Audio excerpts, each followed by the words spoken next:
We end our podcast session. We end our podcast session with a weekly dose version of the questionnaire that was used masterfully for 24 years by the great James Lipton inside the Actors Studio. And the first question is, Sebastian Conelli, what is your favorite drug? It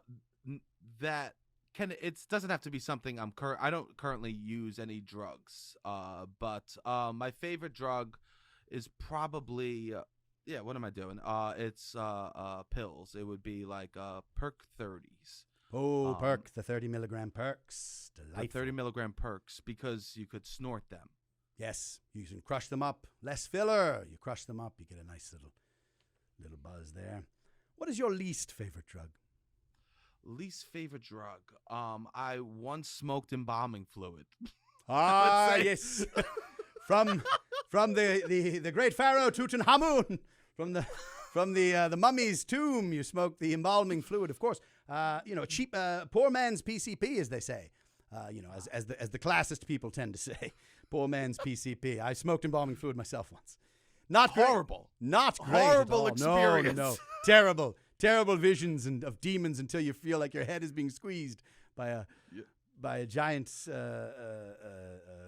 trash compactor or something. Yes. Oh, it's terrible. A lot of crying happens. Sobbing, weeping. When you smoke. Yes. Yes. Questioning your life, even no matter how old you are, you're questioning your life at that point.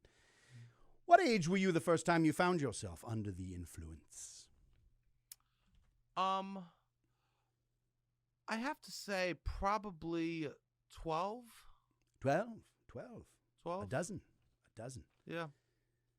What is your favorite, what celebrity's overdose death has had the most profound effect on you? I have to say Chris Farley's, not because of I wasn't like aware of it when it happened, but because of what I do and how much I love him, and it made me, as a man that's 33 years old now, a fat comedian. It's really, I for a long time just consider myself I was just gonna die. Yes. I was just like, oh great, might as well just do what I love until I die, because that's what people like me do. And it took a lot of therapy to realize that that doesn't have to be my choice. Like that, I don't need to see that, and I think that's what's going to happen to me. I am allowed to be funny and in control and take care of myself and stuff along those lines. So that affected me because of how I thought life was going to end shorter for me. Be a bridge, but in a nice way, it allowed me to make the decisions that I want to make. I spent most of my life just doing what I want to do, because I always it doesn't fucking matter. Yes.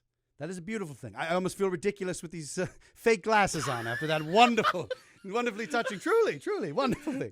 Yes. So let me take those off for a minute. That's beautiful. Yes. No, please. Okay, and we're back. After a touching moment, we're back. What is your favorite slang word for cannabis? I just favorites. I just call it weed. I'm not gonna pretend I like something else. I just go weed. Classic. It's just weed for me. Yeah. I don't think I call it anything. I think when I call it something else, it's a try hard. You know what I mean? Sure. A little too much. You know, trying to sound like your Aunt Rose as a joke or something, or try to sound a little hip. Yeah. No. You know what's you got funny? Them buds, man. You got them sticky buds. Yeah. Or whatever. My parents would call it dope when I was a kid. Or when I would smoke, they go, "You smoking dope? You smoking dope?" And now that it's legal, and they've indulged themselves, all of a sudden it's fucking cannabis. Now all of a sudden it's fucking cannabis, but for years it was dope when I was smoking it. You were a little dope. They are enlightened cannabis in consumers. Yes. Oh, delight. Oh, how the times have changed. What drug would you like to deal for a living if you weren't a comedian actor? I guess mushrooms. Oh, the magic mushrooms, the psilocybin. I would like to. No one's like urgently trying to get them. They're not contacting you late at night. It's very like, Absolutely. hey, yeah, I could meet you tomorrow. And Yes. you meet them and everyone's excited. Yes. Also, I heard this thing like no one could really call and complain about the mushrooms. It's not like Coke where it could be like, yo, that was shitty ass Yo, that Coke. shit, Coke, you fucking- burned me on that. Yeah. No. Yeah. When you take the trip, there's no denying you've taken the trip. Yes. And I know if you were selling mushrooms, you'd be selling ones that would take you on a journey, and you feel like you've been with them almost. They come back and you discuss a little bit. What did you see on the other side? Yeah, it's a very it's a good drug to deal.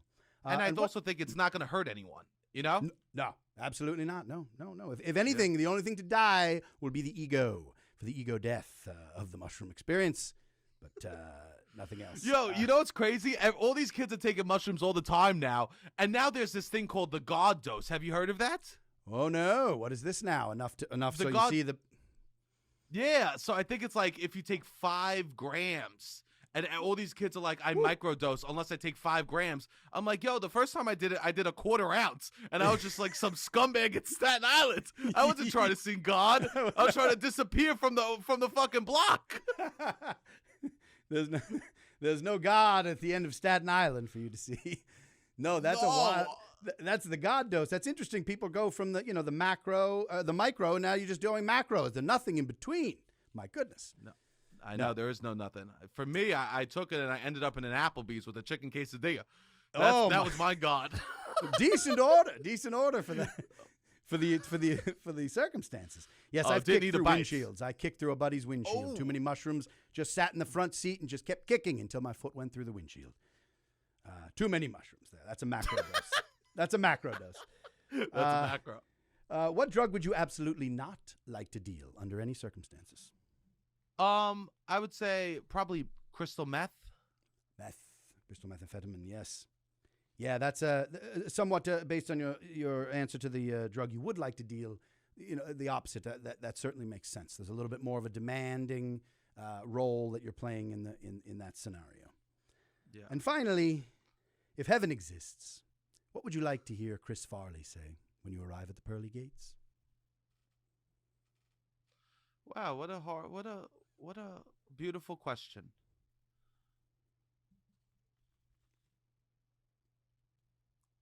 That's a beautiful question. I guess what would I like to hear him say? I guess I saw what you did and I liked it, Or thanks for keep on doing what we do. If he included me in what he did, or he says, we did what we had to do there, that would make me feel so beautiful. That is lovely. Sebastian Conelli, these are your drug users.